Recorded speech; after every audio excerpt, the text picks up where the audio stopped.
Assalamualaikum warahmatullahi wabarakatuh. Alhamdulillah wassalatu wassalamu ala rasulillah. Hamdan wa syukranillah amma ba'du. Alhamdulillah rabbil alamin, segala puji bagi Allah yang telah memberikan nikmat kepada kita semua berupa nikmat sehat.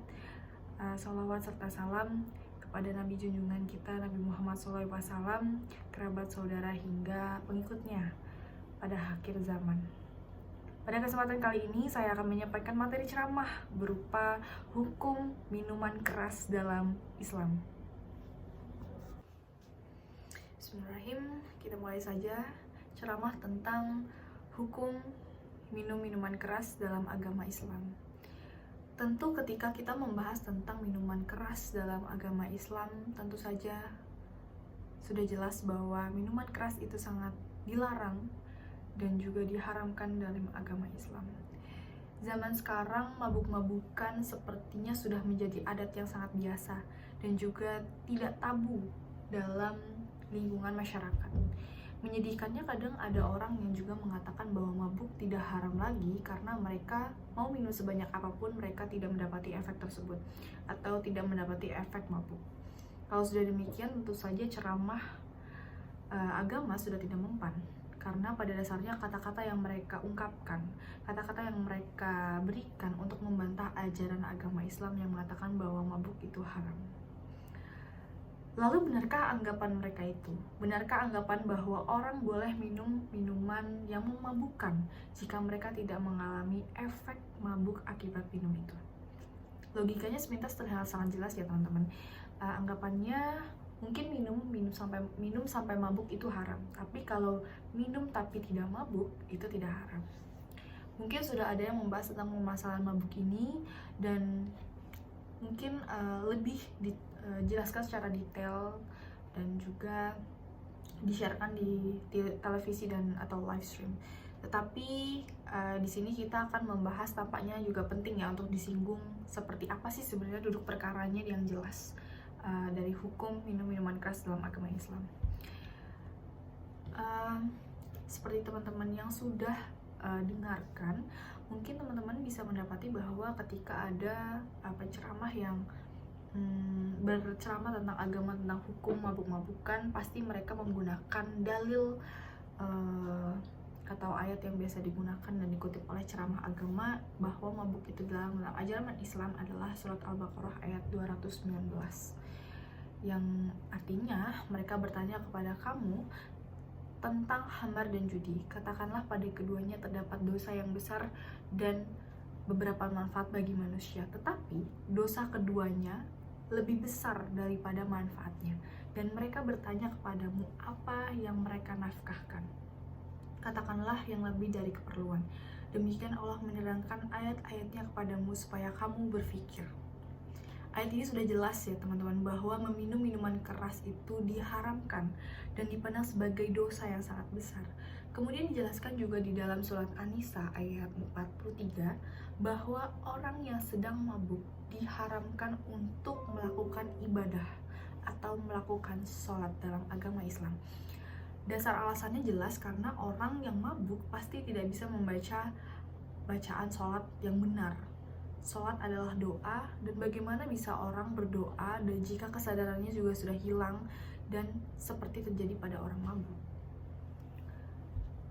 Dan seperti yang kita tahu, sholat syaratnya punya kesadaran diri dan juga niat dan juga mempunyai akal. Dan diterangkan juga pada surat An-Nisa ayat 23, hai orang-orang yang beriman, dan janganlah kamu sholat sedang kamu dalam keadaan mabuk, sehingga kamu mengerti apa yang kamu ucapkan. Jangan pula menghampiri masjid sedang kamu dalam keadaan junub, terkecuali sekedar berlalu saja hingga kamu mandi. Dan jika kamu sakit atau sedang dalam musafir, atau datang dari tempat buang air, atau kamu menyentuh perempuan, kemudian kamu tidak mendapat air, maka bertayamumlah kamu dengan tanah yang baik atau suci. Sapulah mukamu dan tanganmu, sesungguhnya Allah Maha Pemaaf lagi Maha Pengampun. Hukum minuman keras dengan demikian sudah jelas dan tidak bisa ditawar lagi dalam agama Islam. Keringanan ajaran Islam biasanya ada dalam kondisi-kondisi darurat, tetapi dalam kasus mabuk ini jelas tidak ada kondisi darurat yang memungkinkan penghalalannya. Beberapa ceramah agama juga biasanya mengutip asbabun nuzul turunnya surat An-Nisa ayat 43, itu bahwa terjadi ada yang mabuk dan sholat, kemudian bacaan-bacaan sholatnya yang dia baca itu keliru, dan justru arti bacanya menjadi sebaliknya yang dimaksudkan. Bisa dimengerti ya teman-teman, bahwa mengapa dosa minuman keras itu menjadi ganda. Karena yang pertama dosa dari minum minuman kerasnya, yang kedua dosa dari tidak melakukan sholat. Kita kembali ke argumen orang yang membantah keharuman mabuk di awal tadi. Dengan argumen yang mereka ungkapkan bahwa mabuk itu tidak haram ketika orang tidak mendapati efek mabuk pada minuman tersebut. Yang harus ditekankan, argumennya yang tampak masuk akal itu sebenarnya sama sekali tidak meruntuhkan dalil-dalil keharuman mabuk yang biasa disampaikan oleh para ceramah agama Islam. Mengapa demikian? Karena keharuman mabuk itu sudah mutlak. Sebagaimana sudah dijelaskan dalam ayat di atas, mabuk diharamkan karena mengandung dosa besar. Kita tidak bisa berargumen bahwa keharamannya itu karena memabukkan. Karena kita tidak bisa berargumen demikian, maka argumen bahwa minum-minuman keras tidak haram bagi orang yang tidak mabuk juga tidak bisa digunakan. Seringkali orang tergoda untuk minum minuman keras karena mereka ingin terlihat keren, ingin terlihat wah, dan ikut-ikutan teman biasanya. Tapi seringkali pula terjadi pada orang yang terseret ke sana karena sahabatnya menawarinya minuman dan dia malu diejek karena tidak ikut minum. Mungkin kita sering mendapati bahwa orang-orang yang minum minuman keras dan sudah terlanjur terjun, itu mereka beranggapan bahwa saya diajak oleh sahabat saya diajak oleh teman saya, kalau saya tidak minum saya tidak keren. Nah, dalam hal seperti ini perlu diperhatikan juga ceramah-ceramah agama yang mungkin menyinggung soal etika persahabatan dalam Islam.